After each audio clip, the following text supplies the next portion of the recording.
అన్ని పార్టీలు బీసీలను అనగదొక్కుతున్నాయన్నారు బీసీవై పార్టీ రాష్ట్ర అధ్యక్షుడు రామచంద్ర యాదవ్. సమగ్ర కులగణన, బీసీ రిజర్వేషన్లపై పోరాటం సాగిస్తామన్నారు. బీసీలను అధికారంలోకి తీసుకొచ్చే వరకు పోరాటం చేస్తామన్నారు. ఏపీలో దోపిడీ పార్టీలు ఎక్కువయ్యాయని, త్వరలో బహుజనుల శకం మొదలవుతుందన్నారు. అందరూ కలిసికట్టుగా పోరాటం చేయాల్సిన అవసరం ఉందన్నారు. తన పర్యటనలో అడుగడుగున అడ్డుకుంటున్నారని, దోపిడీని అడ్డుకునే ప్రయత్నం చేస్తున్నారన్నారు. ప్రజలకు తాను అండగా ఉంటానని, తన పర్యటనలకు పోలీసుల అనుమతి అవసరమా అంటూ నిలదీశారు.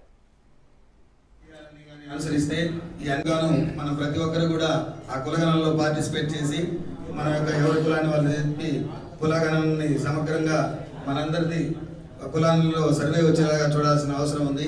అలాగే బుసిగాని లక్ష్మణ్ యాదవ్ గారికి, తదితర బీసీ బంధువులందరికీ కూడా బోడే రామచంద్ర యాదవ్ గారికి, మాజీ మంత్రి వర్యులు శ్రీ ప్రసారత్న గారికి, మహిళా నాయకురాలు హైకోర్టు అడ్వకేట్ గారు అయినటువంటి రావడం జరిగింది. అలాగే ఈరోజు 7 అంశాల మీద చర్చను పెట్టడం.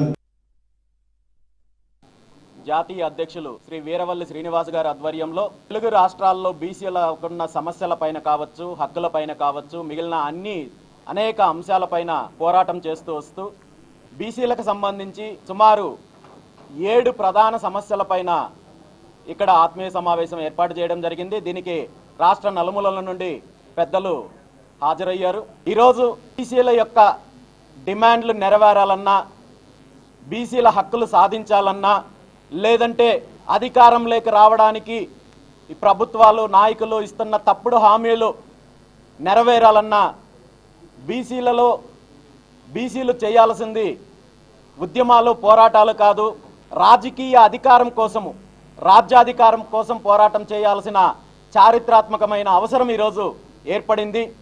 ప్రతిపక్షంలో ఉన్నప్పుడు బీసీలను ఉద్ధరిస్తామని చెప్పి, బీసీలకు ఏవైతే డిమాండ్లు ఉన్నాయో వాటిని నెరవేరుస్తామని చెప్పి, రిజర్వేషన్లు కల్పిస్తామని చెప్పి అన్ని రకాలుగా తప్పుడు హామీలు ఇచ్చి అధికారంలోకి వచ్చిన తర్వాత బీసీలను అనగదొక్కే కార్యక్రమం చేస్తున్నారు తప్ప ఏ ఒక్క పార్టీ వల్ల, ఏ ప్రభుత్వం వల్ల బీసీలకు మంచి జరగలేదనే విషయాన్ని ఈరోజు గుర్తించి రాబోయే రోజుల్లో ప్రత్యామ్నాయ రాజకీయ వ్యవస్థ ఆవశ్యకత గురించి ఈరోజు ఇక్కడ చర్చించడం జరుగుతోంది.